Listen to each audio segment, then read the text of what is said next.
মুসা আলাইহিস সালাম হযরত মুসা আলাইহিস সালাম আল্লাহর সাথে কথা বলতেন। নাম হচ্ছে মুসা কালিমুল্লাহ আলাইহিস সালাম।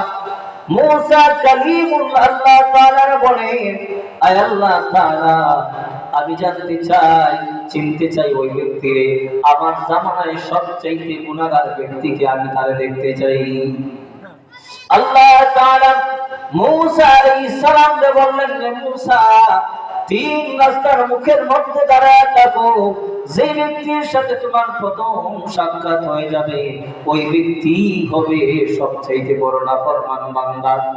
মুসা আলাইহিস সালাম কথা মতো তিন রাস্তার মুখের মধ্যে দাঁড়ায় রয়েছে। দেখতে পেলেন ছোট্ট একটা বাচ্চা ছেলে সন্তান কাঁধে নিয়া একটা বাবা যাইতেছে। মুসা আলাইহিস সালামের বুঝতে আর অসুবিধা হইল না, আল্লাহ তাআলার নাফরমান বান্দা এই ব্যক্তি। মুসা আলাইহিস সালাম বুঝে গেলেন।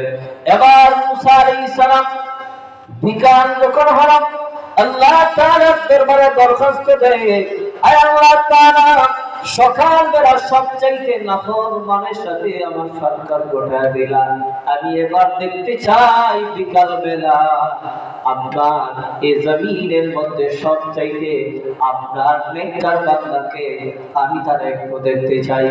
আল্লাহ তাআলা মুসা আলাইহিস সালামকে বলেন, ও মুসা, আগের মতো আবার রাস্তার মধ্যে দাঁড়ায় থাকো। এই রাস্তার মধ্যে উল্টা দিক দিয়ে যে লোকটা প্রথমে আসবে, যার সাথে তোমার সাক্ষাৎ হবে, সেই হবে সবচেয়ে বড় নেককার বান্দা। কোন সুবহানাল্লাহ। মুসা আলাইহিস সালাম এবার মুসা আলাইহিস সালাম আগের মতো দাঁড়ায় রইলেন। দাঁড়িয়ে থাকার পরে মুসা কালিমুল্লাহ আলাইহিস সালাম দেখেন সকালবেলা যে লোকটার সাথে মুসা নবীর দেখা, বিকাল বেলা ওই লোকটা তার সন্তানকে কাঁদিয়ে নিয়ে আসতেছে। মুসা আলাইহিস সালাম আশ্চর্য হয়ে গেলেন, সকালবেলা যে লোকটা গুনাহগার ছিল, বিকাল বেলা কেমনে পরহেজগার হয়ে যায়, কেমনে নেককার বান্দা হয়ে যায়। মুসা আলাইহিস সালাম আল্লাহ তাআলা বলেন, ও দয়াল আল্লাহ, সকালবেলা ওই ব্যক্তিরে আমার সামনে বদকার সাথে পরিচয় করে দিলাম। ও মায়ার আল্লাহ, বিকাল বেলা ওই বদকারের গুনাহ মাফ হয়ে কেমনে নেককারদের তালিকায় তার নাম আসলো আমার বুঝে আসে না। মুসা আলাইহিস সালামকে আল্লাহ তাআলা বলেন, ও মুসা, তার কাঁধের উপর ছোট্ট একটা সন্তান ছিল। ছোট্ট ছেলে মেয়েরা বেশি বেশি কথা বলে, বেশি কথা বলে না, বেশি বেশি কথা বলে। ও মুসা, তাহলে শোনো, ছোট্ট যে সন্তান ছিল তার বাবার কাঁধে, ওই সন্তান তার বাবারে বলেন, ও আমার আব্বাজান, আমরা যে পাহাড়ের নিচ দিয়ে হেঁটে হেঁটে যাইতেছি, এই বিশাল পাহাড় দেখা যায়, এই বিশাল পাহাড়ের চাইতে বড় কিছু আছে নাকি? আমার ওই বাবা সন্তানের প্রশ্নের জবাব দেয়, ও আমার দরিয়াপুরের যুবক ভাইরা, রাস্তাঘাটে না দাঁড়ায়া একটু শোনো, আল্লাহ তাআলার উসিলায় আপনার আমার গুনাহ মাফ করতে পারে। কথা বলেন ঠিক কিনা? বাবা বলেন, ও আমার কলিজার টুকরা সন্তান, শোনো, বিশাল পাহাড়ের চাইতে আরো বড় আছে, ওই যে দেখা যায় সাগর, এই সাগর মহাসাগর হচ্ছে পাহাড়ের চাইতে আরো বড়। সুবহানাল্লাহ। এবার সন্তান প্রশ্ন করে, ও আমার আব্বাজান, বিশাল পাহাড়ের চাইতে বড় হলো সাগর মহাসাগর, আমার আব্বাজান, সাগর মহাসাগরের চাইতে বড় কিছু আছে নাকি? এবার বাবা বলেন, ও আমার কলিজার টুকরা সন্তান, শোনো, পাহাড়ের চাইতে বড় সমুদ্র, সাগর মহাসাগর, আর সাগর মহাসাগরের চাইতে বড় হলো ওই যে দেখা যায় বিশাল আকাশ, বিশাল আকাশ হলো সাগর মহাসাগরের চাইতে বড়। সুবহানাল্লাহ। এবার সন্তান আবার তার বাবার প্রশ্ন করে, ও আমার আব্বাজান, বলেন তো দেখি, বিশাল আকাশের চাইতে বড় কিছু আছে নাকি? এবার ইম্পর্টেন্ট কথা আমার বাবারা, ও আমার যুবক ভাইরা, কান খুলে শুনেন। এবার বাবার চোখে পানি পেয়ে চোখ দিয়ে পড়তেছে, গাল ভিজে যাইতেছে। বাবা বলেন, ও আমার কলিজার টুকরা সন্তান, শোনো, বিশাল আকাশের চাইতে তোমার বাবার গুনাহ অনেক বেশি। আল্লাহ তাআলার আসমানের চাইতে, জমিনের চাইতে তোমার বাবার গুনাহ অনেক বেশি। কোন সুবহানাল্লাহ।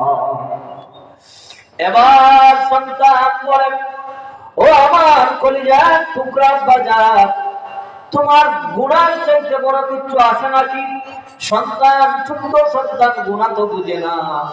এবার বাবা আবার চোখে এসে মুস্কি মুস্কি হাসি দিয়া বলে, ও আমার কলিজার টুকরা সন্তান, আমার গুনাহ চাইতে আল্লাহ তাআলার দয়া অনেক বড়, আল্লাহ তাআলার মায়া অনেক বড়। আল্লাহ তাআলা মূসা আলাইহিস সালামকে বলেন, ও মূসা, আমার বান্দা যে ইয়াকিন করেছে, বিশ্বাস করেছে, আসমানের চাইতে তার গুনাহ বড়, আর তার গুনাহের চাইতে আমি আল্লাহর দয়া বড়। ও আল্লাহ, ও মূসা, আমি আল্লাহ এই ইয়াকিনের কারণে, বিশ্বাসের কারণে আমি আমার বান্দার তামাম জীবনের গুনাহ মাফ করে দিলাম। সুবহানাল্লাহ। মূসা আলাইহিস সালামের এবার বুঝে আসছে। সম্মানিত হাজির, আমি কোরআনুল কারীমের সূরাতুল জুমার 52 নম্বর আয়াত তিলাওয়াত করেছি। আল্লাহ তাআলা বলেন, قل يا عبادي الذين أسرفوا على أنفسهم لا تقنطوا من رحمة الله إن الله يغفر الذنوب جميعا إنه هو الغفور الرحيم। الله تعالى বলেন, আল্লাহ তাআলা বলেন, কুল ইয়া ইবাদিয়াল্লাযীনা আসরাফু, বান্দারে যারা নফসের প্ররোচনায় পড়ে গুনাহ করেছো, লা তাকুনাতু মির রাহমাতিল্লাহ, ও আমার বান্দারা, ও আমার বান্দিরা, আমি আল্লাহর রহমত হইতে তোমরা নৈরাশ করো না। আমি আল্লাহ তাআলা এমন, আমি আল্লাহ তাআলা এমন, আমি আল্লাহ তোমাদের গুনাহগুলো ক্ষমা করে দেই। কোন সুবহানাল্লাহ। লা তাকনাতু মির রাহমাতিল্লাহ। সম্মানিত হাজিরিন, আমি হযরত ওয়াসি কথা বলেছিলাম। হযরত ওয়াসি ইসলাম কবুল করার পূর্বে উহুদের যুদ্ধের ময়দানে নবীজির আপন চাচা আমির হামজারে শহীদ করেছেন। আমির হামজাকে শহীদ করার পরে আল্লাহ নবী অনেক কষ্ট পেয়েছেন। দয়াল নবীজি 11 জন পুরুষ আর 6 জন নারী, এই 17 জনের নাম খানে কাবার গিলাফের মধ্যে লাগায় দিলেন, আর বললেন, আল্লাহ নামের কসম করে বলি, এই 17 জন মানুষকে ক্ষমা করা হবে না, এদেরকে যেটাই পাওয়া যাবে হত্যা করে ফেলা হবে, এদের কোনো ক্ষমা নাই। হযরত ওয়াসির কানে সংবাদ চলে গেল। সংবাদ চলে যাওয়ার পরে ওয়াসি চিন্তা করলেন, আল্লাহ নবীজি যেহেতু বলেছেন আর ক্ষমা পাওয়ার কোনো রাস্তা নাই, যেহেতু মুহাম্মদ রাসূলুল্লাহ সাল্লাল্লাহু আলাইহি ওয়াসাল্লাম বলেছেন বাঁচার আর কোনো রাস্তা নাই। হযরত ওয়াসি নবীজির কাছে চিঠি লিখলেন, ইয়া রাসূলুল্লাহ, ইয়া হাবিবাল্লাহ, ও মায়ার নবীজি, ইসলাম কবুল করতে চাই, আমার মন চাই ইসলাম কবুল করে আমি মুসলমান হয়ে যাই। ও মায়ার নবীজি, কিন্তু কোরআনুল কারীমের এই আয়াত তো আমার ইসলাম কবুল করতে দেয় না। যেহেতু উনি আরবের লোক, আরবি জানতেন, কোরআন শরীফ তো আরবি ভাষায় নাযিল হয়েছে, উনিও জানতেন কোন আয়াত তোমার ইসলাম কবুল করতে বাধা দেয়। হযরত ওয়াসি চিঠির মধ্যে আয়াত লিখেন, ওয়াল্লাযীনা লা ইয়াদউনা মা'আল্লাহি ইলাহান আখার ওয়া লা ইয়াকতুলুনান নাফসাল্লাতী হারামাল্লাহু ইল্লা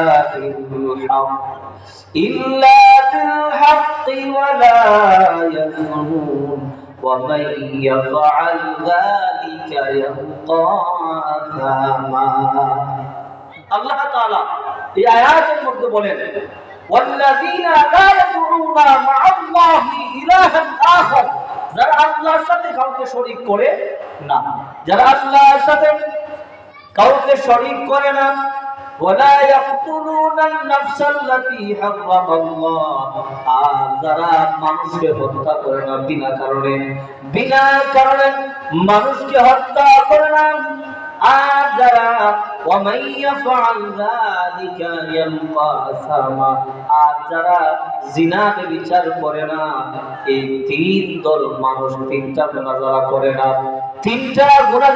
না, এদেরকে আল্লাহ তাআলা বলেন এই তিনটা গুনাহ যারা করে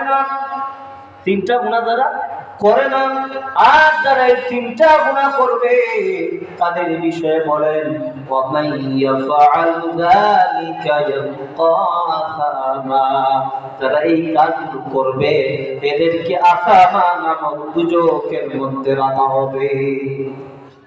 আসামা নামক দুজক গুনাহ কয়টা? ওয়াল্লাযীনা